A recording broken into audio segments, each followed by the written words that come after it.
Good evening and welcome to the Financial Week. I'm Andrew Laidley. The Bank of Jamaica has announced its contingency plan as the number of confirmed COVID-19 cases on the island rise. BOJ Governor Richard Biles made the announcement in a video release earlier today. With COVID-19 cases growing across Jamaica, the central bank is prioritizing electronic channels now more than ever as it tries to limit human contact as best as possible.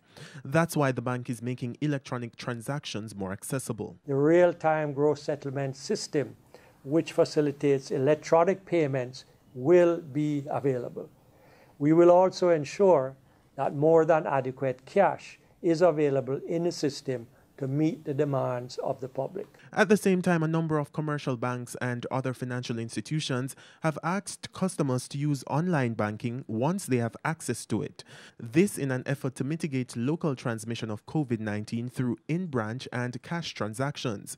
Earlier this week, the World Health Organization advised persons to wash their hands after handling cash and avoid touching their faces, pointing out that the coronavirus can remain on paper for several days.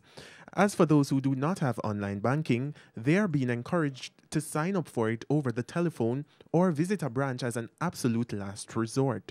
This message has also been endorsed by the Jamaica Bankers Association, JBA. In the meantime, the Bank of Jamaica governor is assuring the nation that there will be adequate foreign exchange in the market during this period. In excess of $3.5 billion United States dollars. We will continue to work with the banks and cam bureaus to ensure that ample foreign exchange is available to meet the needs of businesses.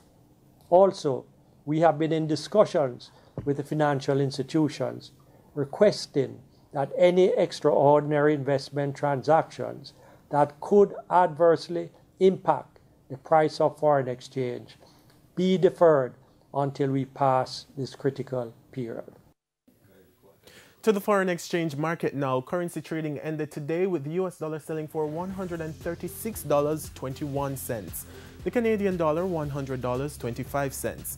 The pound is going for $171.72, while the euro closed at $152.90. The JSE index gained 786 points today, while the junior market index declined by 27 points.